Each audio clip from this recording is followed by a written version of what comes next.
வணக்கம் நேயர்களே, கடலூர் டிவி நேயர்களுக்கு லக்ஷ்மி நாராயணன் அன்பு வணக்கங்கள். இப்போ நம்ம பார்க்க போகிறது வார ராசி பலன் 8ஆம் தேதியிலேருந்து 14ஆம் தேதி வரை எப்படி இருக்க போதான்னு பார்க்க போகிறோம். எப்போதுமே சொல்கிறதாங்க, லக்னத்தை பாருங்கள். ராசிக்கு பார்ப்பதை விட லக்னத்தை பார்க்க ரொம்ப பர்ஃபெக்டாக இருக்கும். உதாரணமாக ஒரு மகர லக்னம் விருச்சிக ராசினா நீங்கள் விருச்சிக ராசிக்கான பலன்களை பார்க்குறது மகர ராசிக்கான பலன்களை பார்க்க ரொம்ப பர்ஃபெக்டாக இருக்கும். முதல்ல வர்றது பொது பலன்கள், அதுக்கப்புறம் தசாபுக்தி பலன்கள். உங்கள் ஜனனகால ஜாதகத்தில் என்ன தசாபுக்தி அந்தரங்கள் வருதோ அதை நோட் பண்ணி வச்சுட்டு அதை மிங்கிள் பண்ணி பார்க்குறது ரொம்ப பர்ஃபெக்டாக இருக்கும். வீடியோட எண்டில் டிப் ஆஃப் த வீக் இருக்குது, மறக்காமல் பாருங்கள். மிதுன ராசி. மிதுன ராசிக்கு பார்த்தீங்கன்னா உங்களது ராசி அதிபதி புதன் ராகுடைய சாரத்தில் இருக்கும்போது நம்ம கொஞ்சம் புத்தி தட மாற்றணும். ஏன்னா என்றைக்குமே புதன் ராகுன்னும் போது ஒன்று எக்ஸ்ட்ரீமாக ரொம்ப ஓவர் ப்ரில்லியன்ஸியை காட்டி நம்ம மற்றவங்கள்ட்ட மொக்க வாங்குவோம். இல்லைன்னா புத்திசாலித்தனம் இல்லாமல் ரொம்ப ஏதோ ஒரு ஏடாகூடமாக ஒரு வேலை பண்ணிவிட்டு அசிங்கப்பட்டு நிற்கிறதுக்கான வாய்ப்புகள் இருக்குது. ஒன்று புத்தி கர்வத்தை தரும், இல்லை புத்தி இல்லாமல் தரும். ஸோ இந்த எக்ஸ்ட்ரீம் இல்லை அந்த எக்ஸ்ட்ரீமில் இருக்கும். ஸோ அதனால் கொஞ்சம் கவனமாக இருக்கணும். எது பேசுகிறதா இருந்தாலும் எது பண்ணுறதாலும் கொஞ்சம் யோசிச்சு பண்ணுறது நல்லது. நிலபுலன்கள் வண்டி வாகனங்கள் ஓட்டும்போது கொஞ்சம் கவனமாக இருக்கணும். கொஞ்சம் டாக்குமெண்ட்ஸ் பார்த்துக்குங்க. வண்டி வாகனம் ஓட்டும் போதும் கொஞ்சம் பார்த்து ஓட்டுறது ரொம்ப ரொம்ப நல்லது. 2ஆம் அதிபதியான சந்திரன். ஸோ 2ஆம் அதிபதியான சந்திரன் உங்களுக்கு நிறைய பிரயாணங்கள் கொடுக்குற மாதிரி விஷயங்கள், தொழில் ரீதியான விஷயங்களை நல்ல டெவலப்மெண்ட் வர்றதுக்கான வாய்ப்புகளுமே ரொம்ப நல்லா இருக்குது. 3ஆம் அதிபதியான சூரியன். ஸோ 3ஆம் அதிபதியான சூரியன் உங்களுக்கு 12ல் இருக்கும்போது பிரயாணங்கள் நிறைய பண்ணுற மாதிரி விஷயங்களை கண்டிப்பாக கொடுத்துருங்க. அது மட்டும் இல்லாமல் வேலை விஷயத்துலையும் கொஞ்சம் அலைச்சல்கள் ஜாஸ்தி இருக்கிறதுக்கான வாய்ப்புகளை கண்டிப்பாக கொடுத்துரும். மற்றபடி 5ஆம் அதிபதியான சுக்கிரன். ஸோ 5ஆம் அதிபதியான சுக்கிரன் ஒரு ராசியிலே இருக்கும்போது அது குருவுடைய சாரத்தில் போயிட்டுருக்குங்க. ஸோ அப்போ என்ன ஆகும்னா உங்களுக்கு ஏதாச்சும் வேலை விஷயங்களாக இருக்கணும், இல்லை ஆன்மீக சம்பந்தமான விஷயங்கள். ஸோ ஆன்மீக சுற்றுலா, குலதெய்வம் சம்பந்தமான விஷயங்களுக்கு கொஞ்சம் பிரயாணமற்றமான சூழ்நிலை நிறைய பேருக்கு ஏற்படுத்தும். அது மட்டும் ஒரு பெரும் பணம், ஏதாச்சும் ஒரு பெரும் பணம் எதிர்பார்த்துட்டிங்கன்னா அது கிடைக்கிறதுக்கான வாய்ப்புகள் இந்த டைமில் இருக்குங்க. ஸோ அதாவது பூர்வீக சொத்தோ பூர்வீக சம்பந்தமான விஷயங்கள், குழந்தைகளால் ஒரு லாபங்களோ நல்ல பணமாக வரணும்னா ஒரு கமர்ஷியலான ஒரு ஆஸ்பெக்ட்டுக்கு ரொம்ப சூப்பராக இருக்கிறதுக்கான வாய்ப்புகள் ரொம்ப நல்லா இருக்குது. அதுக்கப்புறம் ஒரு 6ஆம் அதிபதியான செவ்வாய். 6ஆம் அதிபதி செவ்வாய் 11ல் இருக்கும்போது வேலை இல்லாதவர்களுக்கு வேலை கிடைக்கிறதுக்கான வாய்ப்புகள் ரொம்ப நல்லா இருக்குது. வேலையில் நல்ல ப்ரொமோஷன்ஸ் கிடைக்கிறதுக்கான வாய்ப்புகளும் ரொம்ப நல்லா இருக்குங்க. ஸோ அது ரொம்ப சிறப்பான விஷயங்கள். அதுக்கப்புறம் உங்களுக்கு 7ஆம் அதிபதியான குரு இப்போ 2ல் இருக்கும்போது நல்ல லாபங்கள், குடும்பத்துக்கு தேவையான பணம் இதெல்லாமே ரொம்ப நல்லா கிடச்சிடும். அதே நேரத்தில் பார்த்திங்கன்னா வாழ்க்கை துணை. ஸோ நமக்கும் ஒய்ஃபுக்கு ஹஸ்பண்டுக்கு நடுவில் நிறைய கான்ட்ரவர்சிஸ், இவங்க குடும்பத்தை அவங்க திட்டுறது, அவங்க குடும்பத்தை இவங்க திட்டுறது, இந்த மாதிரி விஷயங்கள்லாம் இருக்கும். ஸோ அதனால் அந்த மாதிரி விஷயங்கள்லாம் கொஞ்சம் கவனமாக பார்த்துக்கிறது ரொம்ப ரொம்ப நல்லது. 8, 9ஆம் அதிபதியான சனி அவர் இப்போ 10ல் இருக்கும்போது தொழில் ரீதியான விஷயங்கள், நல்ல லாபங்கள், நல்ல ஏற்றங்கள் இருக்கும். அதே நேரத்தில் நம்ம கொஞ்சம் அகலக்கால் வைக்காமல் இருக்கணும். ஏன்னா யாராச்சும் ஒருத்தவங்க வருவோம். ஏன்னா சனி புதனுடைய சாரத்தில் போயிட்டுருக்கு. புதன் இருக்கிறதும் ராசியிலே இருக்கும்போது என்ன ஆகும்னா நிறைய நான் அப்படி பண்ணலாம் இப்படி பண்ணலாம், நிறைய பணம் சம்பாதிக்கலாம்னு. பட் இருந்தாலும் அவன் சொல்கிறது ரைட்டாக தப்பாங்கிறத கொஞ்சம் அனலைஸ் பண்ணி யோசித்து முடிவெடுக்கிறது ரொம்ப ரொம்ப நல்லது. ஏன்னா என்றைக்குமே இந்த சனி புதன் ராகு இதெல்லாம் இருக்கும்போது நம்ம மற்றவங்கள நம்மளை ஏமாத்துறதுக்கான வாய்ப்புகள் நிறைய இருக்குது. இல்லைன்னா நம்ம மற்றவங்கள ஏமாற்றுவோம். ஸோ இந்த பக்கம் இருக்கும், இல்லை அந்த பக்கம் இருக்கும். ஸோ அதனால் கொஞ்சம் கவனமாக இருக்கிறது ரொம்ப ரொம்ப அவசியம். அதுக்கப்புறம் பார்க்கும்போது உங்களுடைய 11. ஸோ 11ஆம் அதிபதியான செவ்வாய் ஆட்சி பலத்தோடு இருக்கும்போது வேலை சம்பந்தமான விஷயங்கள், நல்ல ஏற்றங்கள், நல்ல லாபங்கள், ஆன்மீக சுற்றுலா, ஆன்மீக பயணங்கள் இதெல்லாமே அற்புதமாக இருக்குங்க. ஸோ அதெல்லாமே ரொம்ப சிறப்பான விஷயங்கள்.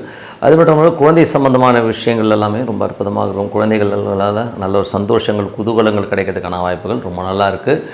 அதுக்கப்புறம் உங்களுக்கு 12ஆம் அதிபதி ராசியிலேயே இருக்கும்போது நிறைய பிரயாணங்கள், நான் சொன்ன மாதிரி குலதெய்வ வழிபாடு, இந்த மாதிரி விஷயங்களே மனசு போகும். ஸோ அதெல்லாம் ரொம்ப சிறப்புங்க. நல்ல ஒரு பொருளாதாரத்தில் அடுத்த கட்டத்துக்கு போகணும், ஒரு பெரும் பணம் வரணும் அப்படி எதிர்பார்த்திங்கன்னா அதெல்லாம் கிடைக்கிறதுக்கான வாய்ப்பு ரொம்ப நல்லா இருக்குது. ஸோ இதுவரை பார்த்தது பொது பலங்கள். இப்போ பார்க்கும்போது தசாபுக்தி பலன். மிதுன லக்னமாக இருந்து சூரிய தசாபுக்தி சூரியன் 3ஆம் அதிபதியாக இருந்து அவர் பார்த்திங்கன்னா இப்போ உங்களுக்கு 12ல் இருக்கும்போது நிறைய பிரயாணங்கள் பண்ணுற மாதிரி விஷயங்கள் இருக்கும். வேலையில் கொஞ்சம் அலைச்சல்கள், கொஞ்சம் கோபதாபங்களை எல்லாமே கொஞ்சம் கண்ட்ரோல் பண்ணிக்கிறது ரொம்ப ரொம்ப நல்லது. நடக்காத ஒரு சில விஷயங்களுக்காக நைட்டு தூங்காமல் உட்காந்து முழிச்சு எடுத்து ஐயோ இப்படி ஆகிடுமோ அப்படி ஆகிடும் புலம்புறதை தவிர்த்துக்கிறது ரொம்ப ரொம்ப நல்லது. அதுக்கப்புறம் மிதுன லக்னமாக சந்திர தசாபுத்தியந்திரங்கள். சந்திரன் பார்த்திங்கன்னா உங்களுக்கு 2ஆம் அதிபதி. அவர் நிறைய பிரயாணங்களை கொடுப்பார். கொஞ்சம் பிரயாணங்கள், தொழில் ரீதியான விஷயங்கள், நல்ல ஏற்றங்களை கொடுக்கறதுக்கான வாய்ப்பு சூப்பராக இருக்குங்க. அதுக்கப்புறம் மிதுன லக்னமாக செவ்வாய் தசாபுத்தி. செவ்வாய் பெரிய லாபங்கள், பெரிய ஏற்றங்கள், அது மட்டும் இல்லாமல் ஆன்மீக பயணங்கள், வேலையில் நல்ல லாபங்கள், வேலையில் ஒரு ப்ரொமோஷன்ஸ், இந்த மாதிரி விஷயங்களுமே அற்புதமாக இருக்குது. மிதுன லக்னமாகுது ராகு தேசாபத்தில் ராகு வந்து 9ல் இருக்கும்போது பிரயாணங்கள், நல்ல லாபங்கள், வெளிநாட்டில் இருக்கும்போது பெரும் பணம், பெரும் விஷயங்கள்லாம் நடக்கிறதுக்கான வாய்ப்புகளுமே ரொம்ப நல்லா இருக்குது. மிதுன லக்னமாகுது குரு தேசாபுத்தி வந்துருங்கள். குரு வந்து பார்த்திங்கன்னா 7ஆம் அதிபதி உங்களுக்கு 2ல் இருக்கும்பொழுது குடும்பத்திற்கு தேவையான பணம், வசதிகள் எல்லாமே அற்புதமாக இருக்கும். ஒரு பெரும் பணம் கிடைக்கிறதுக்கான வாய்ப்புகளுமே அற்புதமாக இருந்தாலும் கணவன் மனைவிக்கினுடன் நிறைய பிரச்சனைகளும் நிறைய ஒரு டிஃப்ரென்ஸ் ஆஃப் ஒப்பீனியன் வர்றதுக்கான வாய்ப்பு இருக்கனால கொஞ்சம் கவனமாக பேசுகிறது ரொம்ப ரொம்ப நல்லது. ஸோ அதுக்கப்புறம் மிதுன லக்னமாகுது சனி தேசாபத்தின் சனி வந்து 8 மற்றும் 9ஆம் அதிபதி 10ல் இருக்கும்போது அகலக்கால் வைக்காமல் இருக்கிறது ரொம்ப ரொம்ப நல்லது. ஏதாச்சும் ஏன்னா யாராச்சும் நிறைய பொய் சொல்லி நம்மளை ஏமாத்துறதுக்கான வாய்ப்புகள் இருக்கனால கொஞ்சம் கவனமாக இருந்துக்கணும். மிதுன லக்னமாக இருந்து புதன் தேசாபத்தி யந்திரங்கள். புதன் வந்து அற்புதமான பலன்கள், நல்ல ஏற்றங்கள், நல்ல ஒரு பெரிய ஒரு ப்ரில்லியன்ஸியான பிளான்ஸ் எல்லாம் கொடுக்கும். பட் இருந்தாலும் இந்த புத்தி கர்வம்ங்கிறத வந்து வராமல் பார்த்துக்குங்க. அதே நேரத்தில் வந்து புதன் ராகுடைய சாரத்தில் இருக்கும்போது பிரயாணங்கள், ஸோ நிறைய பிரயாணங்கள் போனீங்க, பிரயாணங்களும் கொஞ்சம் கவனமாக இருந்துக்கிறதும் ரொம்ப ரொம்ப நல்லது. அதுக்கப்புறம் வந்து மிதுன லக்னமாகுது கேது தேசாவது. கேது வந்து 3ல் வந்து இருக்கிறது, அதுவும் கேது சுய சாரத்தில் இருக்கும்போது நல்ல ஒரு தைரியம் கொடுக்கும்.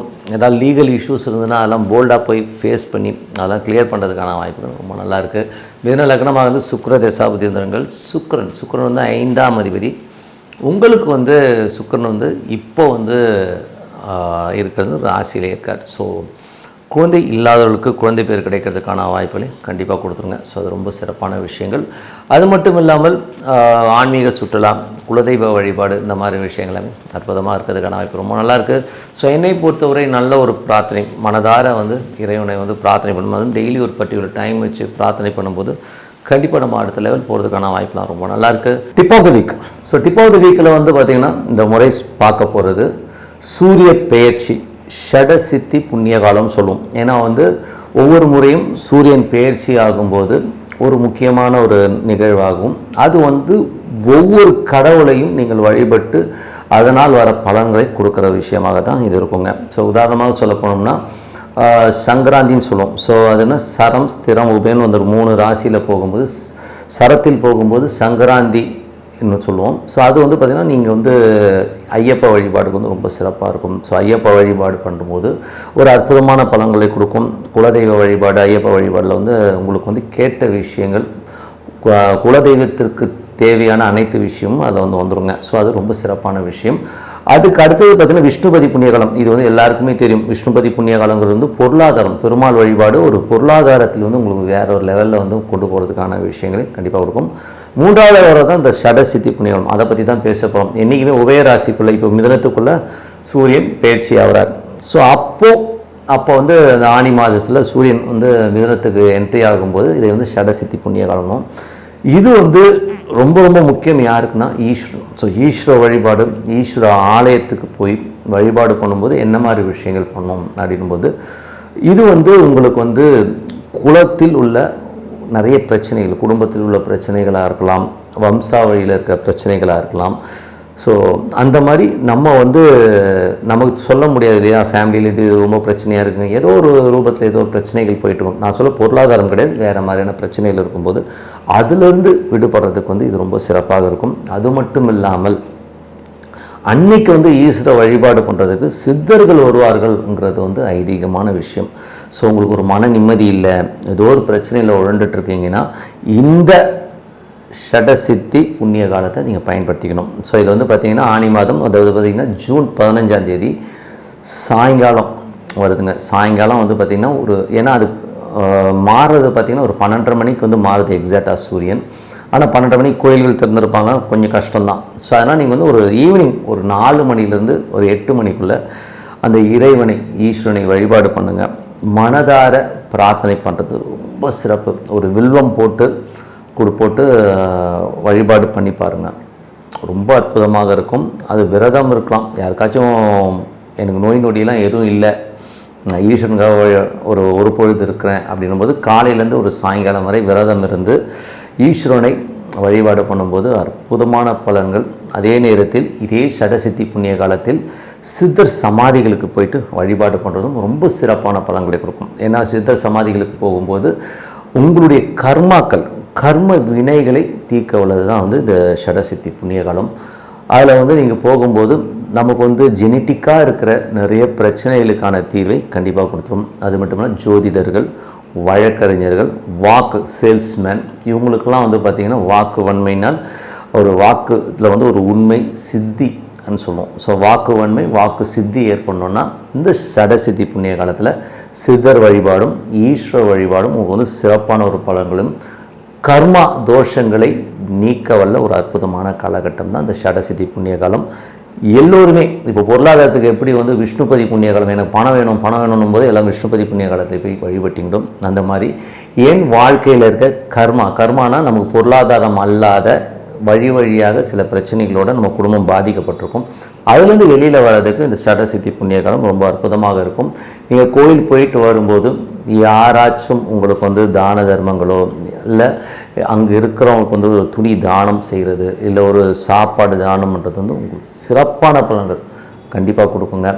ஏன்னா வந்து இது வந்து சித்தர்களே உங்கள் கண் முன்னே அந்த ஈஸ்வரன் வழிபாட்டுக்காக வருவாங்கங்கிறது ஐதீகம். பண்ணி பாருங்கள், கண்டிப்பாக ஒரு அற்புதமான பலன்களை கண்டிப்பாக வரும். ஏன்னா எப்படி விஷ்ணுபதி புண்ணிய காலம் ஒரு சிறப்பான பலன்கள், இது வந்து விஷ்ணுபதி புண்ணிய காலத்தில் வந்து பொருளாதாரம் அல்லாதவர்களுக்கு ஒரு பெரிய பொருளாதாரத்தை கொடுத்துச்சு. இந்த சடசித்தி புண்ணிய காலம் வந்து உங்கள் கர்மாவை தீர்க்க வல்லது, வாக்கு வன்மையை சிறப்பாக கொண்டு வருங்க. ஸோ அதனால் வந்து இதை எல்லாருமே பயன்படுத்திக்கிங்க. உங்கள் வாழ்வில் கர்மாக்கள் நீங்கள், கர்ம தோஷங்கள் நீங்கள் இந்த சடசித்தி புண்ணிய காலம் ஜூன் 15ஆம் தேதி சாயங்காலம் 6 மணிலேருந்து 8 மணி வரை நீங்கள் எத்தனை வாட்டி சுற்றணுன்னா நீங்கள் ஒரு 9 முறை சுற்றுங்க. ஈஸ்வரனுக்காக விரதம் இருக்கலாம், இல்லைன்னா நீங்கள் ஒரு வில்வமாச்சும் போட்டு நீங்கள் வழிபாடு பண்ணுங்கள். சித்த சமாதிகளுக்கு போங்க, சிறப்பான வாழ்க்கை உங்களை வந்து சேரும்.